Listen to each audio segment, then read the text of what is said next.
Hey everyone, Rogue Guild here, and today we are back with yet another Division 3 video. Hopefully this one will be a bit less controversial. Last time on my Melee video, some people weren't too happy about that, and you know what, that's fine. It was a bit more out there. I think today's topic should be a bit more agreeable, so yeah, hopefully a bit less controversy on this one.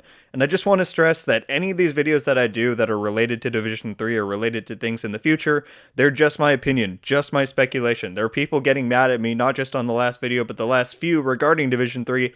They're trying to say that I'm claiming that it's a fact that this game is coming, or that I know that these systems are going to be in the game. I don't. This is all speculation. This is what I love to do. I love to talk about things that could come potentially in the future that I think could make the game better. So, this is all my speculation, all my opinion. Do not take any of it as fact or anything that is confirmed. Thank you very much. Let's move on. And before we get into it, before we get into today's topic, I am really proud to announce that today's gameplay is sponsored. The gameplay you see in this video will be entirely PvP, thanks to our good friend Senzu here, who apparently thinks that I don't play PvP and I should constrict my thoughts to PvE strictly to represent the PvE channel that I am. You don't think I play PvP, Senzu? Is that it, huh? Well, you know what I did just for you, buddy? I went into conflict and I torched 2 dudes alive, alright? I got a double kill with the goddamn flamethrower. Are you happy? Is that good enough for you? Anyway, on with the video. Alright guys, so today's topic that I want to cover is the endgame progression systems that Division 3 could potentially have. And, more specifically like endgame talent trees, that type of thing that a lot of RPG games have. Why do I view this system as something that needs changing? Well, I think we had 2 different versions of it in Division 1 and Division 2, and I think both of those were good and bad for different reasons, and I think Division 3 could build off of what both of those kind of created to come up with a system that's more complex, more intricate, and something that could just be better overall. So let's cover what those were. In Division 1, we had kind of a combo, I would say. We had both signature skills, were kind of the ultimate, things you were leading towards in your skills, the, medical, defensive, and utility. And then obviously we had the whole talent page where you could choose things from the different wings, the, again, medical, it wasn't called utility, whatever the damage one was, and then the blue. Those kind of in combination, I think, were kind of the endgame progression and talent type deals that, RPG systems. So we had that in Division 1. I think, obviously, the bad things there were the ults.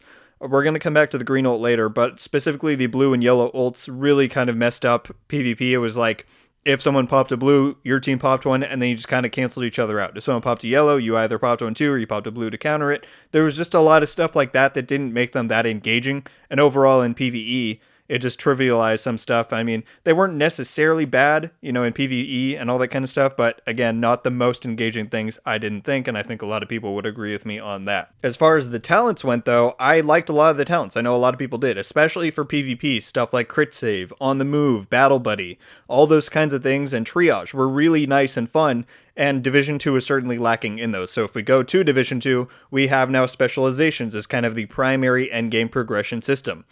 I think the big problem with specializations that I have, I don't necessarily know how many people will agree with me, is that there's no choice. You get everything in the specialization tree. I was really hoping when they first announced them, and they said they're going to have talent trees tied to them. When you hear talent tree, at least when I hear it, I think, okay, you're going to have branching paths, and you choose different things, and then it's going to, really define what kind of gameplay style you're going to have. No, the specializations were already pre-built.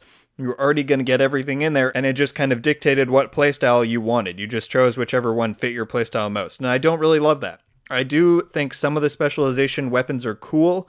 I do think overall spec weapons have proven difficult for the developers to figure out. They were pretty strong when the game first launched, then they kind of nerfed them, and they've always just kind of, middled since then. You can use them, and they are effective, but sometimes it's not even worth swapping from your primary weapon. So there's some stuff for them to figure out there. But again, I think both of those systems from Division 1 and Division 2 had their pros and cons. But like I said before, I believe that a redone, proper talent tree for Division 3 Endgame could be very complex and intricate and just be a much better system overall. The benefits of doing something like this, you have better RPG elements. Like I said, you can actually, spec into powerful things if there's actually restrictions to what you can get. There's actual choice, which I feel like is always a much more engaging system that feels better because you're like, I get something that's actually powerful. Sure, I'm not going to get some of these other benefits, but I'm going to get this one thing and it's actually going to feel meaningful, unlike what I think a lot of the specialization talents are. There's a few that are noteworthy, but other than that,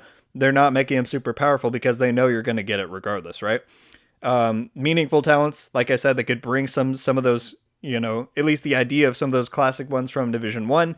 And in a way, that self-sustains balance, because if the developers know, it's a lot like exotics. In Division 1, they couldn't make exotics all that powerful. I mean, they did with the house, but in general, their philosophy was to not make exotics all that powerful, because they knew that if you wanted to, you could equip all 6 exotic earpieces and 3 exotic weapons. So they didn't make any of them, best in slot, because then everyone would just run those, right? But in Division 2, they restricted it, so you could only run 1 exotic weapon and 1 exotic earpiece, and that way, they could buff them up a ton, because they knew you could only use one at a time, so you'd only be getting that major benefit from one of them.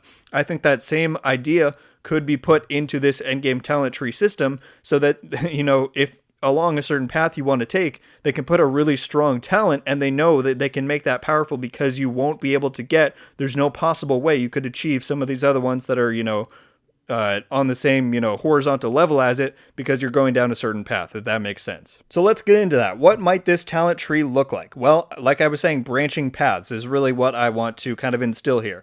This is how I envision it. At the top of the tree is where you start, and you have, let's just say, 3 basic starters. You can choose either a base buff to your weapon damage, your survivability, armor, health, whatever it's going to be, and your electronics, skill tier, skill power, whatever. So you automatically get some sort of base buff to those. It doesn't have to be major, just some nice little buff that really, right away, off the bat, you're going to choose what kind of, which of the 3 cores am I speccing into the most. And then from that, if they really want to commit to it, I could see this tree going down 6, 7, 8, 9, 10 levels that then spread out horizontally, so that the farther down you go, the more choices you have, and then you have to really select which path you're going to take. Maybe you start on the weapon side, and that, let's just say, for example, we have weapon damage on the left, armor in the middle, and skill on the right. So if you want to go full glass cannon, you might choose something like sticking pretty heavily down the left side. And if you want to go for a full skill build, you might stick to perks and talents specifically on the right side. But if you want to start at the weapon one, and maybe you go down 2 levels there and you're getting some sort of passive or active talents, then you may, if you're going more hybrid, you may want to then snake back towards the armor one, if you get 4 or 5 levels down. Does that make sense? The way I'm seeing it is that each level you go down, maybe there are different levels for passive talents and active ones. Maybe some levels are simply stat increases. You can choose things like increased healing, increased damage reduction, increased, accuracy, headshot damage, stuff like that. But then on certain levels, you could have talents like crit save, like on the move from Division 1. It doesn't have to be those exact ones, but the same philosophy there, where it's really gameplay affecting and stuff that actually requires skill to use and benefit from. And so ultimately, by the time you get to the bottom of the tree, you're going to have your own path that you've chosen, and you can go back and respec it at any time. You choose that initial, boost of weapon damage, armor, or skill stuff, and then from there you really get to choose your own path down the way that along the way includes a lot of cool and interesting talents and perks. So then, at the bottom, what do I see being there? Well, I think that the bottom of this tree should have a row of very useful and desirable talents. Stuff I can't even, come up with a good example, but just stuff that's really like, exotic worthy. Like, okay, this is, a really good talent, but there's no way I could get another one because it's the bottom of the tree. You're only going to get one of these, 7 or 8 choices. How many are there? But then after that, I think there should be a final selection that is not dictated by what path you took. All right, so you start out at the top with weapon damage, armor, skill, you choose that, you get to the bottom, you choose a really powerful talent. But then one tier below that, I think there should be some sort of signature or ultimate ability or weapon. That's right, ideally, I would love to kind of combine the systems from Division 1 and 2 and have you make a final choice that gives you that sort of ultimate power, because ultimately in Division 1 and 2, we both had, both of them had ultimates, right? Division 1 had ultimate abilities, and Division 2 had ultimate weapons or power weapons. What I would love Division 3 to do is to combine the best of those. Obviously, I think Division 1, the blue and yellow ults were kind of what made the move away from that system, but ultimately, I really loved the green ult, and I think a lot of people agreed that both for solo play, it was super useful, as well as for group play to be able to revive your teammates, especially in PvP. That was such a core thing to the PvP game after they made that change, that I think bringing that green ult bat specifically, and not the other ones, could be really cool. So I would make one of those final choices the green ult. Obviously, it would keep the same global cooldown system so that, a group of 4 in the DZ couldn't just spam all 4 at once.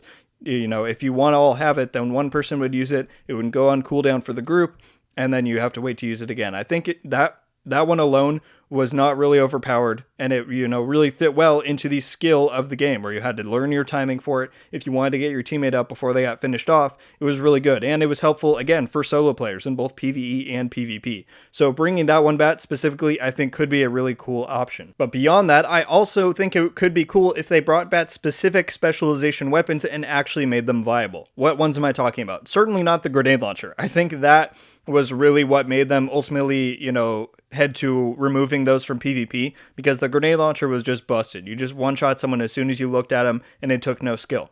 However, I think there are certain ones that did take skill and could return in a meaningful way in Division 3. Those ones being the crossbow and the TAC-50 sniper. Possibly the flamethrower. I think it has some really good area of denial potential, but they would have to be balanced, and so that one I'm more iffy on. But for sure, I think the crossbow and the TAC-50 could return as really cool options.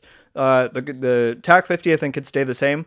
It's if you can line up your shot, it's a pretty heavy gun. It has some, major sway, but if you can line up your shot, you get a nice and easy one-shot headshot. I really don't see the problem there. I don't think it's overpowered. I think it takes skill, and that could be there. And we'll talk about ammo acquisition in a second. But for the crossbow, I think what they could do with the crossbow that could be really cool to really differentiate it between some of these other options would be to make it more of a trapper crossbow, where you can choose different bolts that maybe have different proximity detonations. Maybe you choose a fire arrow that you shoot on a wall when someone's chasing you, and if they run by it, it blows up and lights them on fire.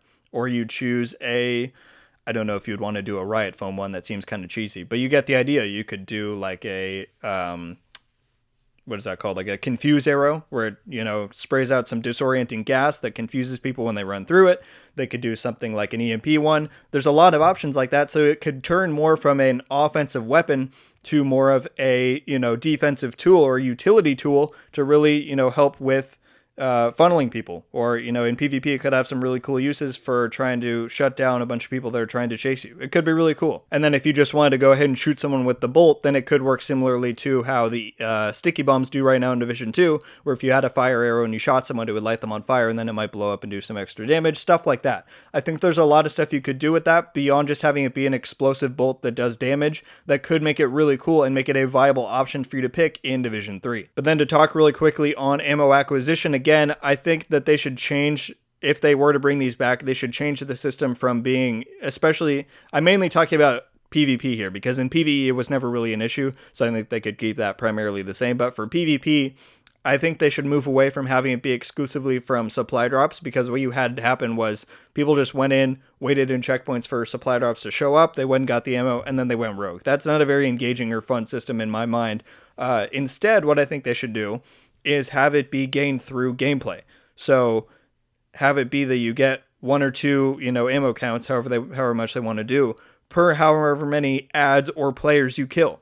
Say you're rogue, maybe if you kill 50 players, maybe that's a lot, 25, you get a certain amount of ammo for your signature weapon. That could be pretty cool. And if you're a PvE player, if you, kill, 150 ads, that's maybe a few landmarks worth, then you get a few rounds of ammo. And then if you get jumped by rogues, you hopefully have a stockpile from doing a lot of PvE that you could use it on them and hopefully get an advantage over them. I feel like that would be a much better system for gaining ammo, so that would be my idea if they wanted to incorporate that back in the game. So yeah, overall, I just feel like this system would be much more engaging than specializations are right now, and they could still incorporate several playstyles into this singular talent tree. But the difference is there would be actual choice, and that could, again, open the door for fun talents like crit save, on the move, the philosophies of those talents to return, have there be actual meaningful and fun skills and talents to work around, and ultimately that just leads to more fun and engaging build making. And that's the whole goal here, is to have the whole RPG systems of the game, the builds, the talents you can choose, the whole tree, all of that would just work together to make a really fun gameplay system. Okay guys, well I think that just about wraps up my thoughts on why we should hopefully get a revised endgame progression system and hopefully a complex talent tree for the Division 3. Thank you guys so much for watching. Leave a like if you enjoyed this video, and be sure to subscribe with notifications